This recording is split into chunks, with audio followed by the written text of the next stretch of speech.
Bom dia. Vamos abrir para Jeremias 23, 29.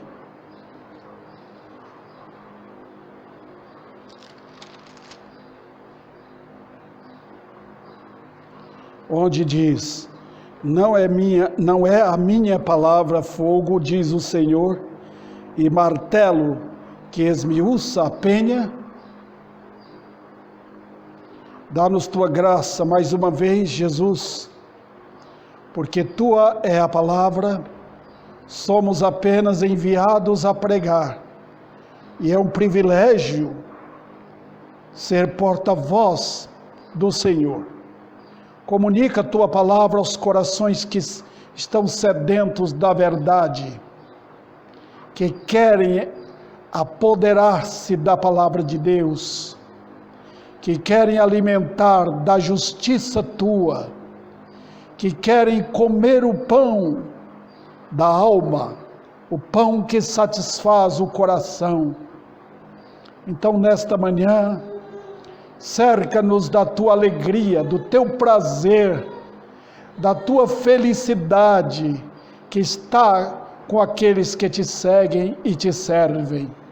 Agradecemos, Senhor, e oro em nome de Cristo. Amém. No domingo passado, eu dei a introdução e o primeiro ponto desta mensagem. Eu falei que eu devo terminar isso hoje. Eu falei sobre a relevância da palavra de Deus. Eu estou sempre lembrando, tratando, falando, reiterando este assunto, porque em nossos dias a palavra de Deus tem sido colocada de lado. Ela tem sido desprezada na sua autoridade. E o mundo, com a liderança mentirosa do diabo, o mundo se encarrega em tratar a Bíblia como o mundo gosta de tratar a verdade. Falei como Deus mostra a sua palavra. Ele diz: é minha palavra. Vocês podem observar no texto, Deus está colocando esse pronome possessivo aí, minha palavra, porque Ele está chamando a atenção dos falsos profetas naqueles dias, estava chamando a atenção, e ameaçando com ameaças duras e eternas, porque eles estavam brincando com a palavra de Deus. Segundo lugar, eu falei que ele estava mostrando que a função dos servos era pregar o que era mandado pregar, com fidelidade. O que os falsos profetas, bem como os falsos mestres, não fazem.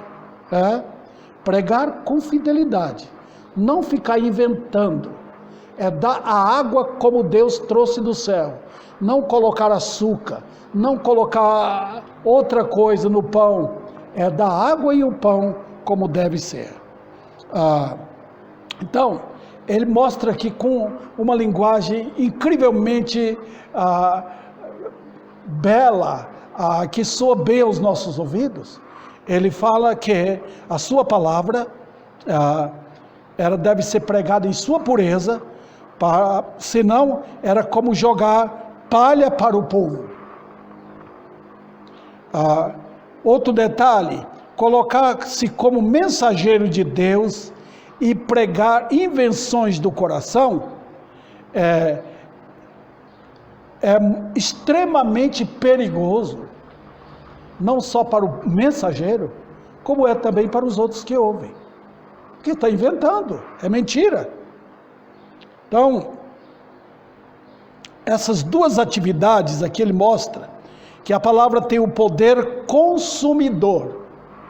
Ele diz: não é a minha palavra fogo.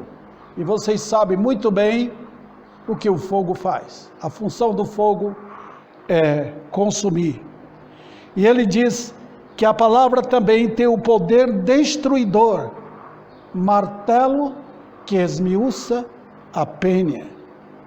Então vamos hoje prosseguir para mostrar para vocês o que a palavra de Deus é. Primeiro vamos tratar dela como um fogo consumidor. Então a palavra em si já é ilustrativa, porque quem é de nós que não lida com fogo? Não é verdade? Nós temos o sol como um fogo que arde ali continuamente, incandescente, gerando luz para a Terra e até para os planetas. Isso é um fogo. Raios de fogo vêm do sol para nós. Então nós estamos cercados por fogo. E a própria Bíblia diz que Deus é fogo consumidor. Então, se é fogo, não precisa de ajuda. Eu estou agora em casa cuidando da minha esposa. Normalmente eu tenho que fazer alguma coisa na cozinha. Não sou muito esperto para isso. Mas quando precisa fazer uma sopa, por exemplo, eu levo a panela ali, ligo o fogo não precisa, não está pedindo, Davi, eu quero sua ajuda. Não, você liga e deixa. Então, no fogão de casa, tem uma boca maior, são 4, tem uma boca maior, para gerar mais fogo. Então, às vezes, a gente tem que baixar aquilo ali, porque ela queima muito. Mas notem, queridos, o fogo não pede ajuda. Deus diz que a palavra dele não é como, ele diz é fogo. Ele não usou uma linguagem comparativa, ele diz é fogo.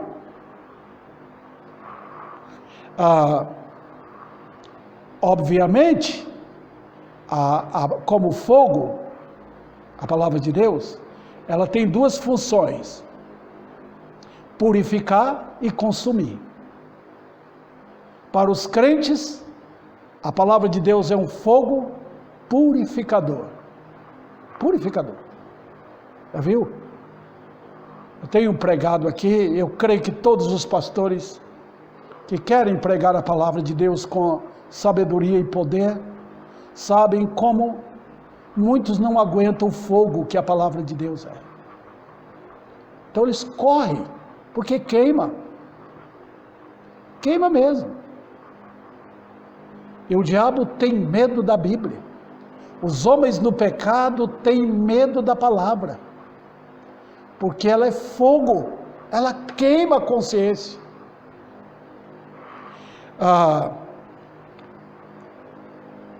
Outro detalhe, é fogo não só purificador, para o crente é. Cada vez que eu ouço a palavra de Deus, meu Deus, que bênção é para a minha vida. Pode queimar meu orgulho, ferir meu ego, tratar-me como deve ser tratado, porque eu sou daquele jeito. Então a palavra de Deus vem para consumir o que não presta na minha vida. É assim que faz com a fé. Quando Jesus chama a atenção da igreja de Filadélfia, de Laodiceia, ele fala que a palavra dele é fogo, porque a fé dos crentes é o ouro, e a função do ouro, aqueles que tentam procurar ouro, sabem que o ouro bruto, ele precisa ser purificado, então ele passa por altíssimo grau de temperatura ali para purificar o ouro e formar aquela pedra que tem mais valor, né? Aquela bloco de ouro que eles fazem. E escutem, a fé do crente é passado por esse fogo que é de Deus. Ouve, aguenta, deixa Deus queimar a nossa vida. Deixa o fogo consumir nossos erros, para que fiquemos ainda mais purificados, mais prontos para servir. A palavra de Deus nos torna fortes, maduros na fé, capazes de aguentar sozinho as provas, sem precisar de ninguém. A palavra de Deus faz isso na nossa vida. Toda vez que ficamos dependentes dos homens, é porque não servimos para Deus. Tá? Se dependemos dos homens, nossa fé não serve. Ela precisa de ser purificada. Então Deus procura sim. Olha a vida de Abraão. Como ele morou nas tendas.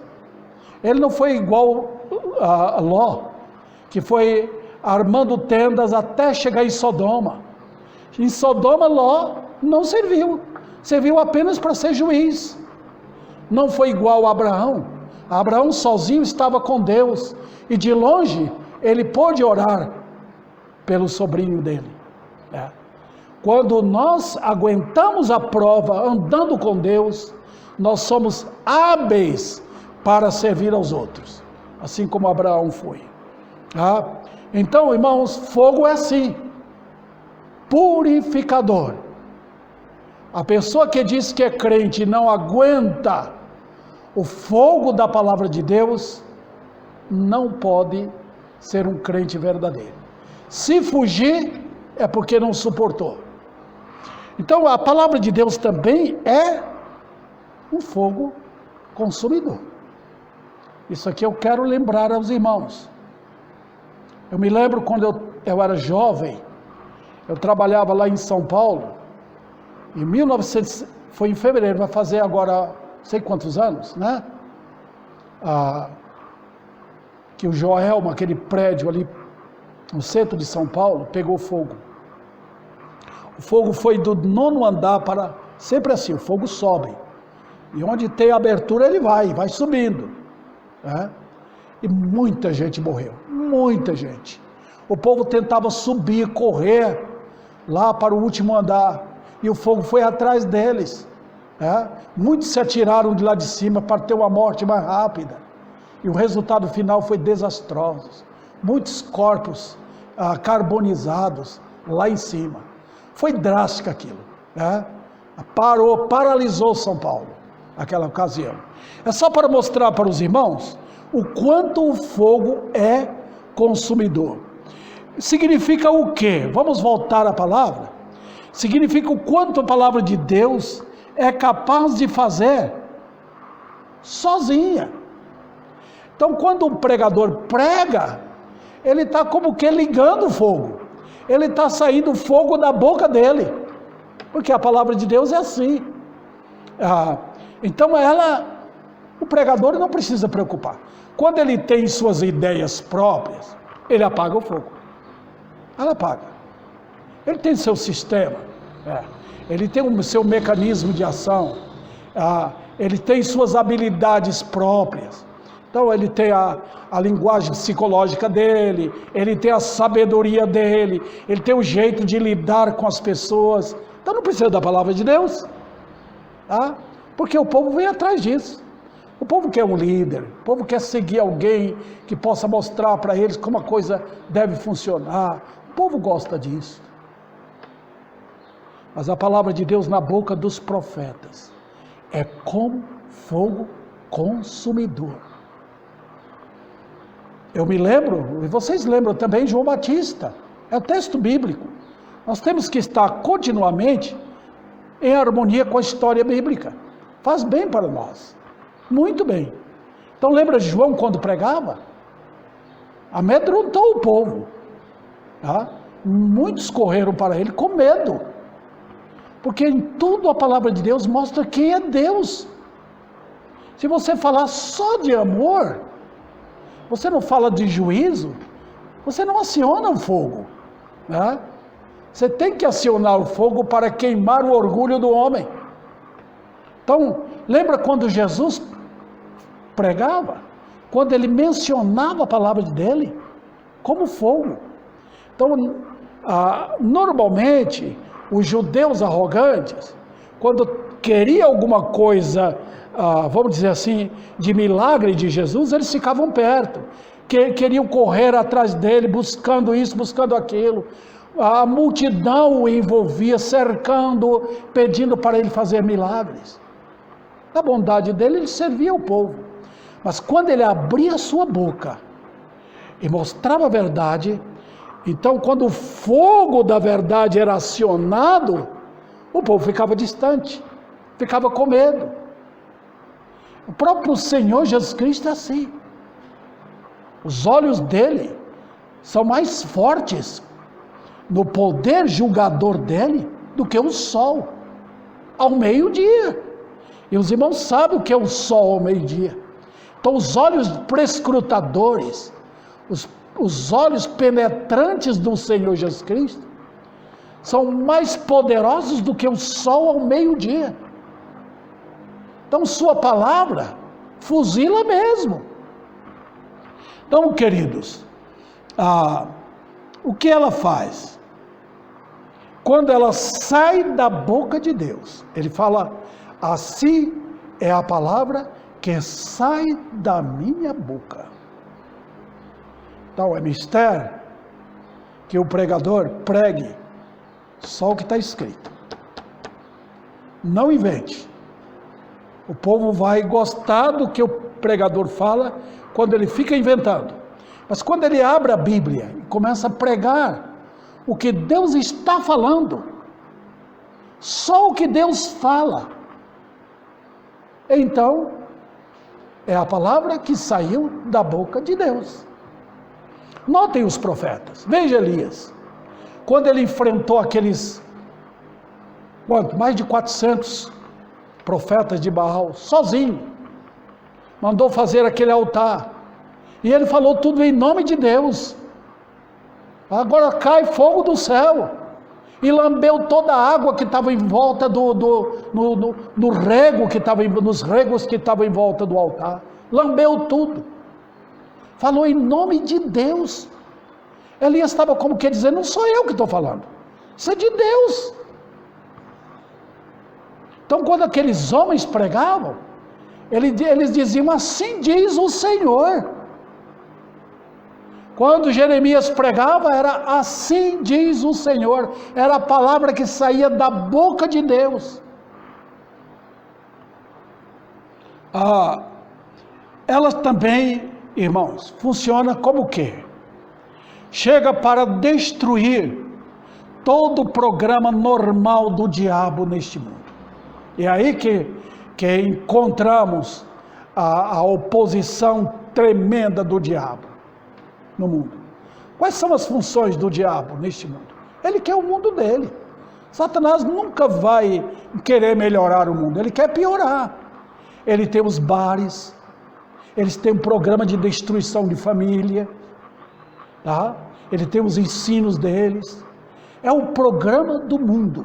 Eu lembro que o mundo, a Bíblia mostra com clareza ali no Salmo 1, tem o conselho dos ímpios, o caminho dos pecadores, e tem a roda dos escarnecedores. Nota, tem o que vem ao ouvido, o conselho dos ímpios. Então mostra o caminho dos pecadores, parece belo, é o caminho largo. E depois, quando você chega perto, você vê o ajuntamento dos ímpios, roda dos escarnecedores. É o mundo, queridos irmãos. O mundo tem o seu programa de religião.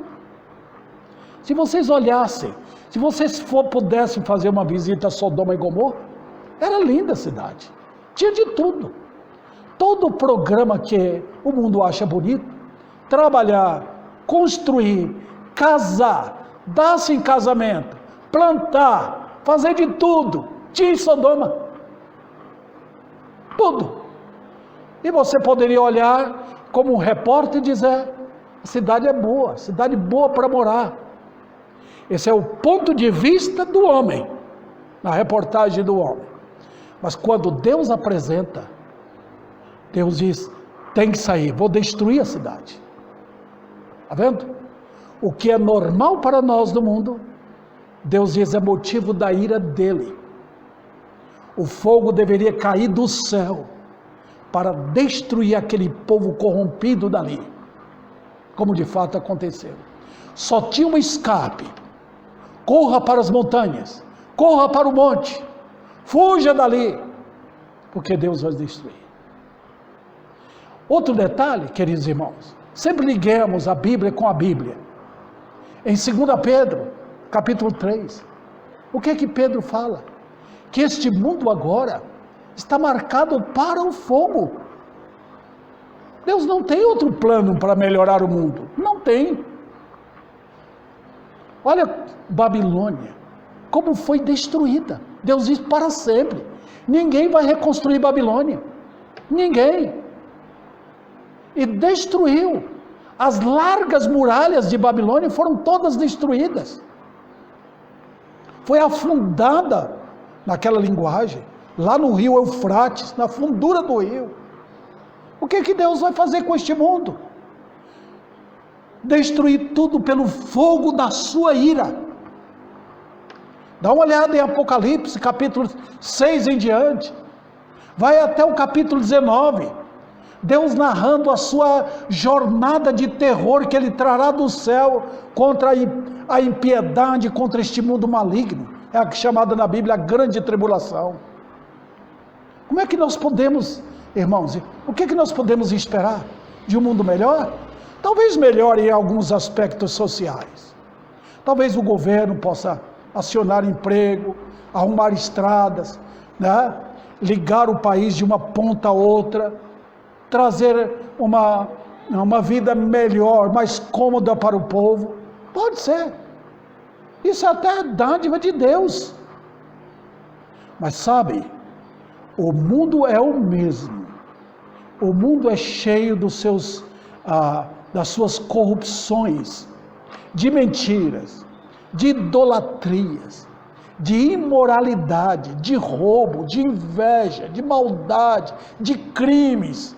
Tudo que sai do coração do homem, desse depósito e fábrica de maldade, você pode achar no mundo. O que é que melhora o mundo, pelo menos provisoriamente? A palavra de Deus. Ah, como assim? Como assim? Com os falsos mestres pregando a mentira? Não. Com o evangelho socialista que estão pregando por aí? Não.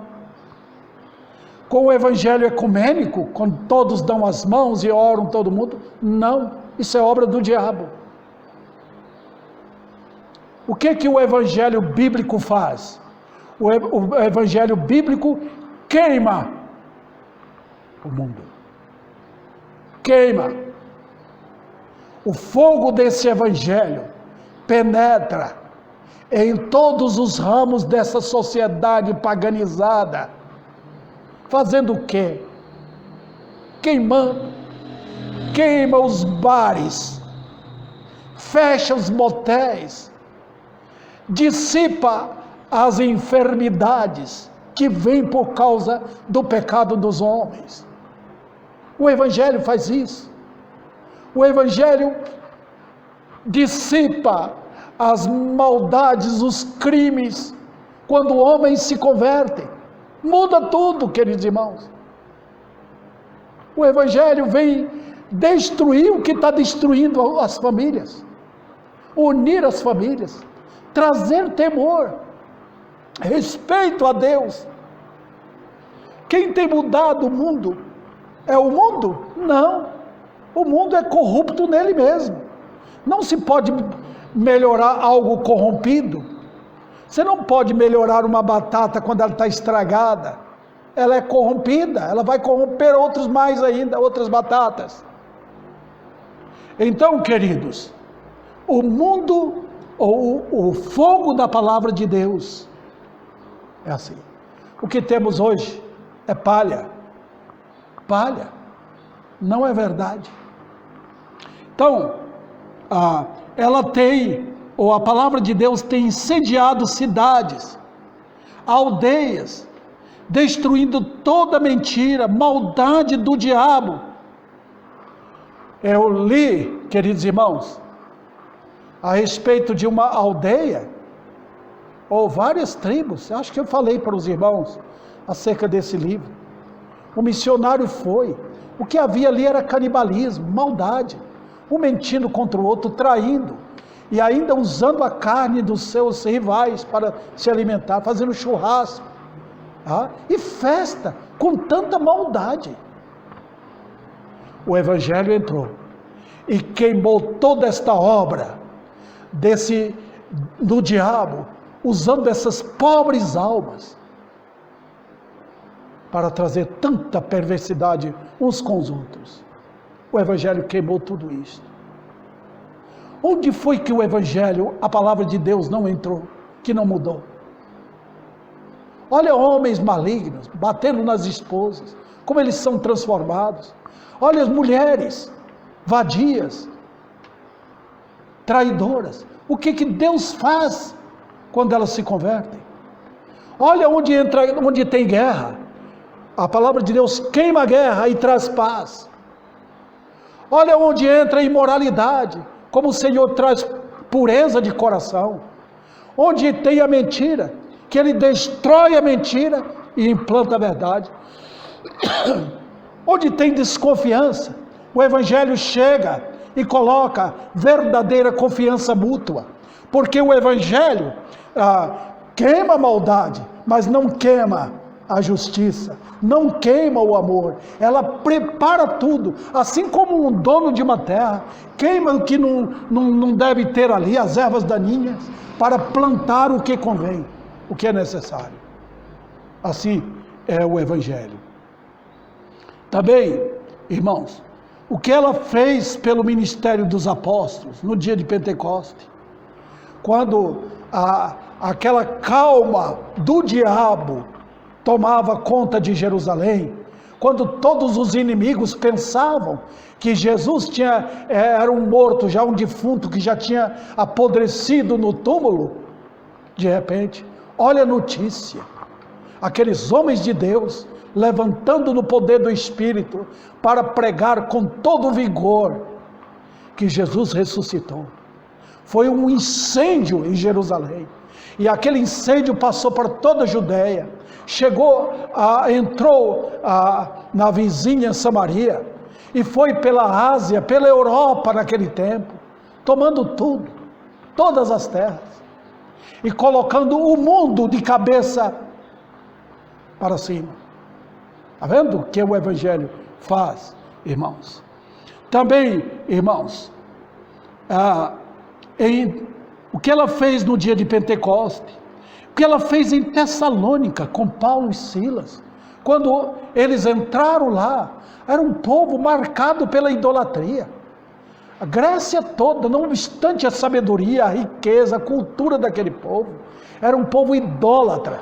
Eles tinham mais ídolos do que tudo ali. Quando Paulo entrou em Tessalônica, o povo se converteu, pegava seus ídolos, jogavam fora. Tinha uma imagem de escultura na casa, jogavam fora. Eles não davam para o vizinho, não. Eles quebravam aquilo. Eles estavam tão tomados de alegria. A maldade acabou. Paulo fala daquele viver ímpio, de perversidade, de usar o corpo para prejudicar o próximo. Aquilo acabou em Tessalônica, porque a igreja estava toda cheia de alegria. Era o povo eleito de Deus que foi salvo ali.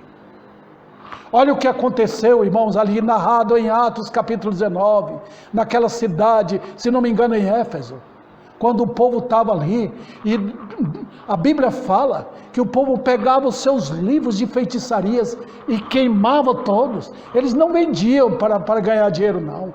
Eles queimavam aquilo. Eles eram o poder do Evangelho, destruindo as obras dos demônios por todo lugar. Então, queridos irmãos, foi assim no Velho Testamento. Quando entrava um rei que era temente a Deus, os profetas de Deus tinham valor. Então, ali então era acionado tudo. Então a casa de Deus era purificada, o templo era purificado, os ídolos jogados fora, e assim o culto a Deus era renovado. Então, queridos, sem dúvida alguma, a palavra de Deus como fogo atormenta Satanás e os demônios. A presença de Cristo é assim, espanta os poderes das trevas. Ela também, irmãos, chega para queimar toda vaidade, fantasia do pecado no íntimo. Nós estamos vendo agora como o nosso país está cercado de maldade em todos em todos os sentidos, destruição de família, as moças e meninas transformando-se em prostitutas, os rapazes se tornando cada vez mais homens perigosos, lares corrompidos completamente, igrejas transformadas em bailes, lugar de danças, tudo. O que deve acontecer? A palavra de Deus vai entrar, é o poder de Deus através das nossas orações e pregações. Para quê? Para que a verdade entre e queime tudo isso, trazendo a misericórdia de Deus.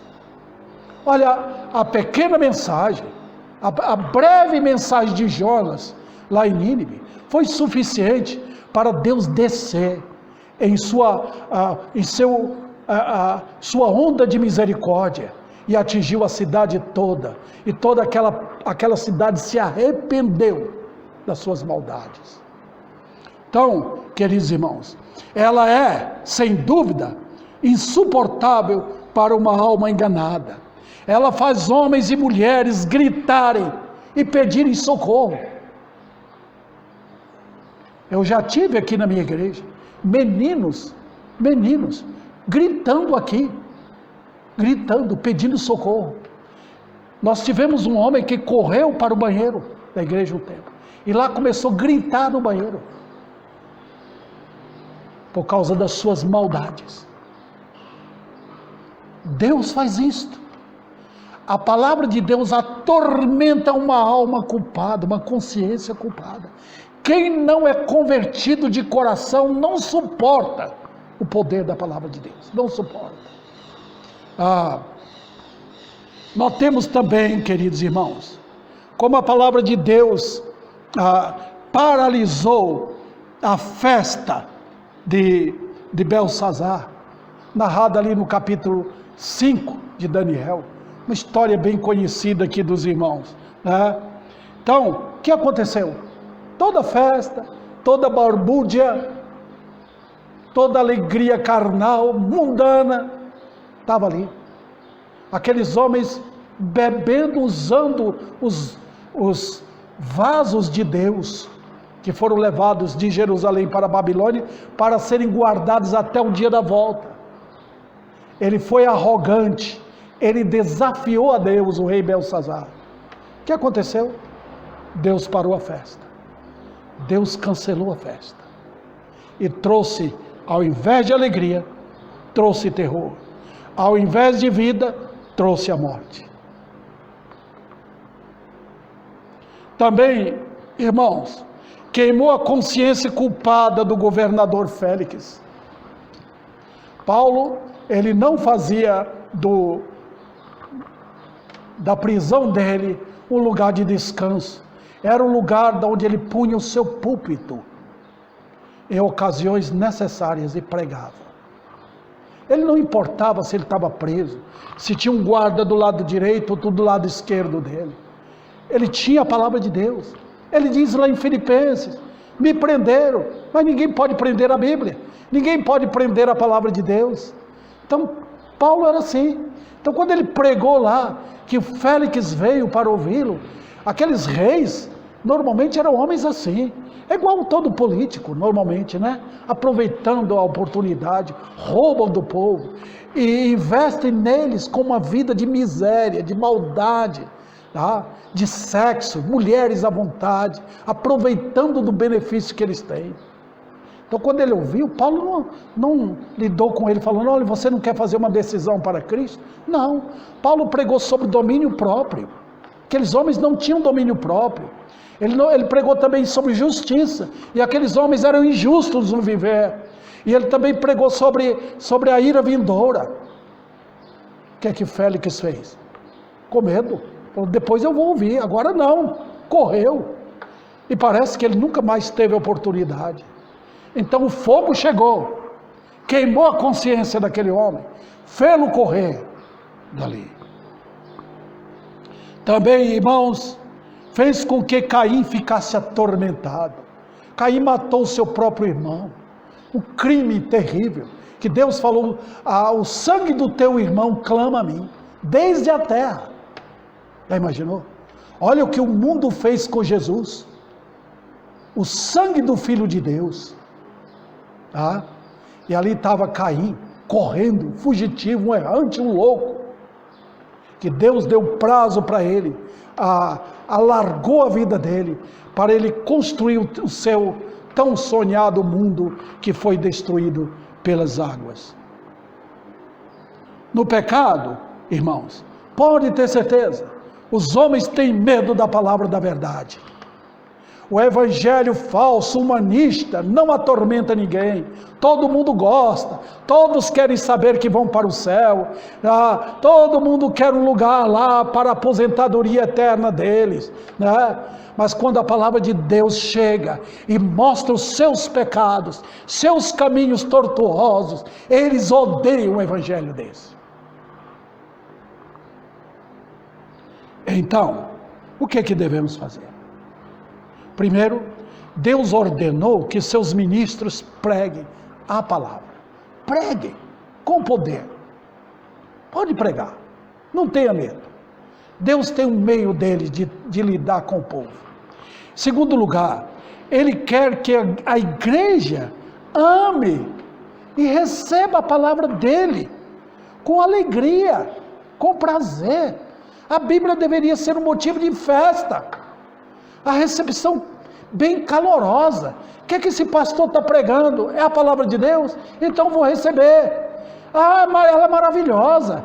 Ela fala do meu Senhor que morreu em meu lugar. Eu era um pecador maligno. Eu era um ofensor a Deus. Eu não temia a Deus e vivia nos meus pecados. E ela está falando que eu fui salvo, que Jesus me recebeu, que agora eu sou um crente em Cristo, sou ovelha dele. Então eu recebo a palavra de Deus como um faminto. Eu quero sentar nesta mesa. Eu quero beber desta água. Eu quero comer desses manjares celestiais, porque são para mim. E para terminar, eu tenho o último ponto aqui. Ele diz que a palavra dele, a palavra de Deus, tem o poder destruidor, martelo que esmiuça a penha. O que o fogo não faz, o martelo faz. O que o fogo queima, o que o fogo não queima, o martelo vem. E aqui eu posso usar a palavra marreta, porque o poder que o marreta tem para quebrar pedra,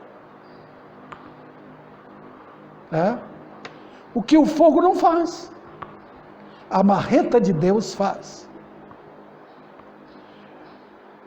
Mas é muito mais. Olha, quando você diz, pastor, a Bíblia está falando martelo aí, e o martelo não pode quebrar uma rocha. Não. Eu passei, você vai para a Bahia aqui pelo estado de Minas, chega lá já perto do estado da Bahia, tem rochedos incríveis, tem um que parece um gigantesco elefante, incrível. O que é que o martelo vai fazer no rochedo daquele? Está vendo? Tem homens e mulheres que têm um coração tão duro, tão obstinado, que ninguém pode fazer nada. Pode. O martelo faz. Mas eu levo vocês para o que Paulo fala em Romanos capítulo 1, versículo 16. Pois não me envergonho do evangelho, porque ele é o martelo? Não. Ele é o poder. Agora, vocês sabem que a palavra ali, eu já tenho falado aqui para a igreja, é a palavra grega dinamite. O que o martelo, o que a marreta não faz, a dinamite faz. Então, vocês sabem muito bem que os homens, quando estão querendo perfurar rochas, eles usam o quê? Dinamites. Eles fazem buracos tremendos para ir atrás do metal precioso, né? Escuta, é a palavra de Deus. Não me envergonho do evangelho, porque ela é a dinamite de Deus. Agora, irmãos, veja aqui as duas funções. Como fogo, a palavra de Deus vem e queima tudo, limpa tudo, limpa, queima. depois ela vem como o martelo. O coração está duro, aí o martelo entra, a dinamite de Deus entra para quebrar. Para quebrar. Então vamos falar sobre isso agora. Precisa dessa ação poderosa da palavra. Por quê? Porque a palavra, ninguém pode quebrar a dureza do coração humano. Ah?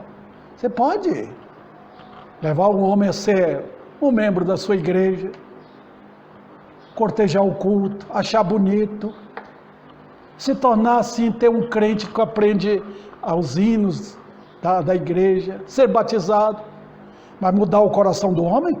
De maneira nenhuma. Ninguém pode. Quando Paulo saiu armado com seus amigos, ele saiu da cabeça aos pés totalmente armados ele queria matar o Nazareno. Ele está vivo, então vamos acabar com ele. Já que não mataram na cruz, vamos acabar com ele.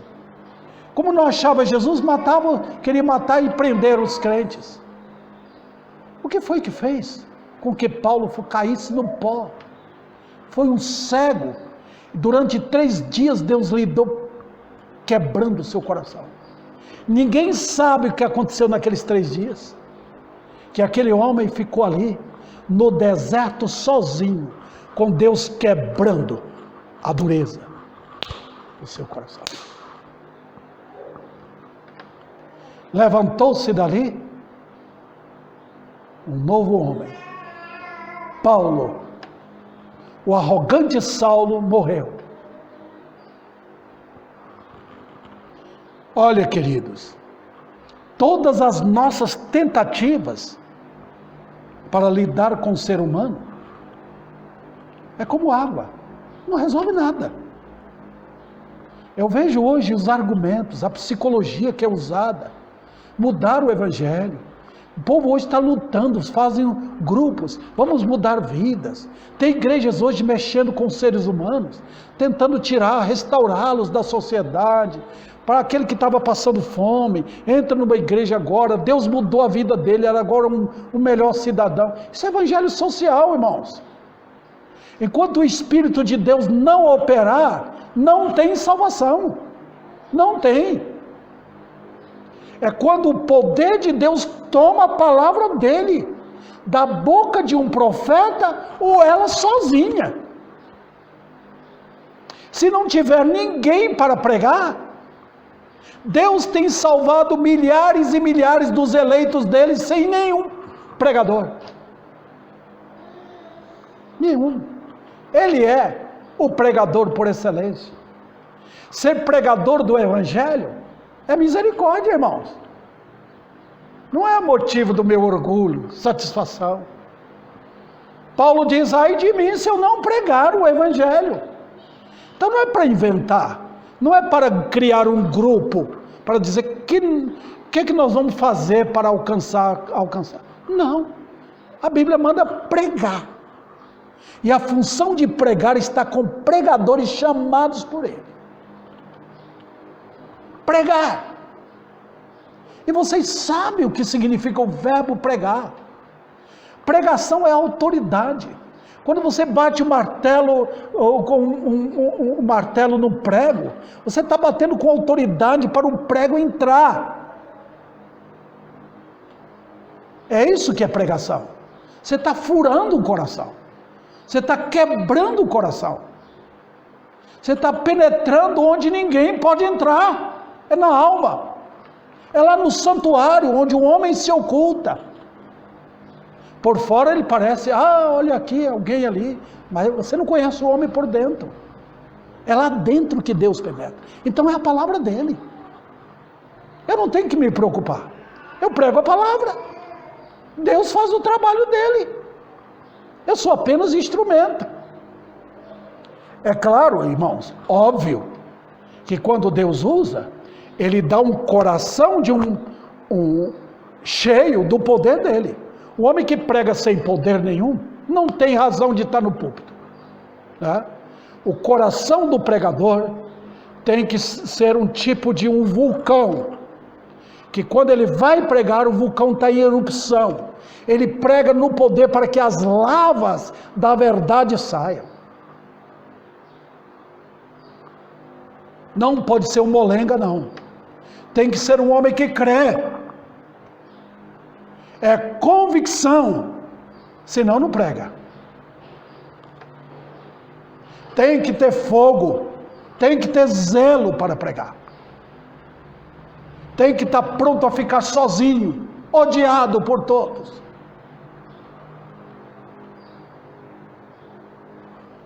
Rapidamente aqui. Foi assim com Faraó. As palavras de Moisés parecia batendo numa rocha, mas Deus estava batendo.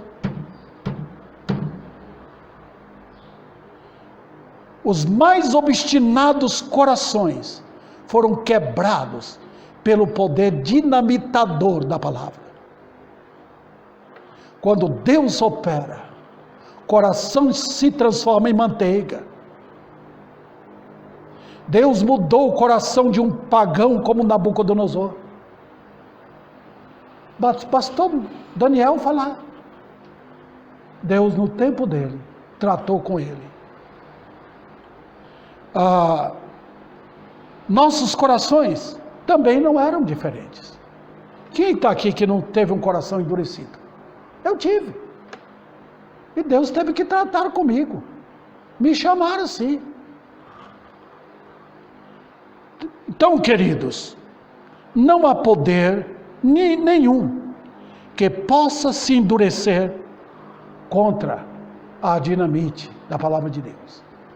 Então eu venho dizer, você homem, não quer escutar? No dia que Deus chega, Ele fala. Quando Deus quer converter, Ele tira um homem do bar. Ele tira um homem da casa dele, obstinado ali, duro, arrogante. Ele tira de lá para se converter. Ele vai numa cadeia. Ele vai em qualquer lugar. Ele vai lá onde o homem está no trono de riqueza dele. Ele sabe como lidar com isso. Mulheres adúlteras.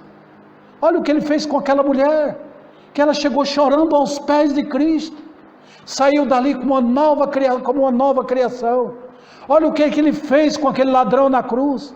Poucas palavras, mas foram suficientes para quebrar o coração daquele moço. E ele se converter na hora da morte. É assim que Deus faz. Olha como ele quebrou com a mensagem de Pedro 3.000 almas que se converteram naquele mesmo dia. Então, a mesma palavra que tem poder para quebrantar corações, tem poder para transformar corações orgulhosos em almas empedernidas e revoltadas contra Deus. É aqui a outra função da Bíblia. O mesmo livro que amolece o coração, endurece também. Impressionante. A água que amolece o cimento é a água que endurece o cimento. Impressionante. Olha o que Deus faz. O mesmo Deus que chama o pecador ao arrependimento, que ele vem normalmente em pranto, em coração sedento perante o Senhor, quebrantado perante Ele, é a alma também que endurece, fica com mais ódio de Deus, se revolta contra Deus, se obstina contra Ele, e nunca se converte mais. Quando Isaías foi chamado, sabe qual era a função daquele profeta no capítulo 6 do profeta Isaías ali? Eles vão ouvir e não vão se converter. Você vai pregar e eles não vão se converter. Eles terão ouvidos para ouvir, mas não ouvirão. Terão olhos para ver, mas não vão ver. Que coisa, que situação. Olha o poder da Bíblia, queridos irmãos. Basta ver coração orgulhoso e pecado não mortificado. Se tem pecado na vida, que não foi mortificado, o coração fica obstinado, revoltado. Você tem pinga que não quer abandonar, vícios maldosos. Se você não se converter, se o coração não for mortificado, ele fica mais bruto contra Deus. O Senhor é o Deus das almas quebrantadas. Ó, meu querido, nem você nem eu temos poder para mudar nosso coração. Deus quer quebrantamento. Quebrantamento significa que você cai perante Ele, que você entrega a sua miséria para Ele. Tá? Quando o homem é nada, que a graça entra para ser tudo. Está vendo? Ah, olha bem, você pode colocar combustível no carro, você pode ter todo o conforto no carro, mas tem que ter um motorista ali para acionar e dirigir. Está vendo o que Deus faz? Quando o pecador cai perante Ele, diz: nada sou, eu tentei fazer tudo, mas eu estou morrendo, eu vou perecer. É aí que a graça entra. A graça opera onde o homem se esvazia. Tira tudo dele, todo o recurso dele, que a graça então enche o coração de poder e ergue um novo homem e uma nova mulher, crendo em Jesus Cristo, o poderoso Senhor, que veio ao mundo salvar. O Senhor é Deus dessas almas quebrantadas. E é impressionante, eu quero encerrar aqui, falando o que Deus faz com almas quebrantadas. Às vezes o quebrantamento é por pouco tempo, mas naquele pouco tempo Deus olha com prazer. Você lembra do rei Acabe? Quando Elias falou para ele, toda a descendência dele ia morrer, Deus ia punir por causa das maldades de Acabe. Acabe simplesmente caiu, jogou cinza sobre a cabeça, vestiu pano de saco, e Deus adiou o juízo. Ele voltou atrás depois, era o mesmo Acabe. Mas eu quero dizer, seu período, mesmo que for de 1 mês ou 1 ano de quebrantamento, é bonito aquilo. Deus, tá bom, deixa ele, não vou julgar agora. Mas quando o quebrantamento é feito pela graça, é quebrantamento para a vida eterna, a coisa é maravilhosa, é salvação mesmo, para sempre. Então, a graça opera em corações que estão no pó da humilhação, que anseiam conhecer o perdão e a salvação por meio de Cristo Jesus. Que Deus aplique então a sua palavra, que o nosso povo volte para as Escrituras, volte para o poder desse livro de Deus, não volte para o mero homem, volte para a pregação da verdade, como ela é.